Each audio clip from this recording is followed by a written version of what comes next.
Surat keterangan tidak mampu SKTM biasanya sangat dibutuhkan oleh warga sebagai perlengkapan persyaratan daftar sekolah yang dituju. Meskipun demikian, SKTM yang dikeluarkan oleh pemerintahan desa tidak seluruh mendapatkannya. Hal ini dilihat yang benar-benar membutuhkan. Pemdes Ciapus Kecamatan Ciamas sosialisasikan terhadap RT/RW agar disampaikan kepada warga masyarakat. Saat ini baru satu keluarga datang ke kantor desa menanyakan persyaratan SKTM. Tahun lalu di desa Ciapus permohonan SKTM berjumlah 5 orang yang diperuntukkan persyaratan daftar sekolah.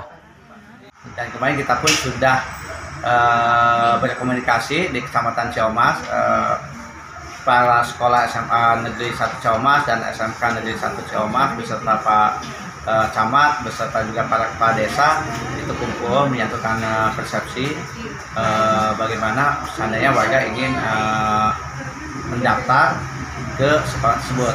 Ada beberapa pilihan lah.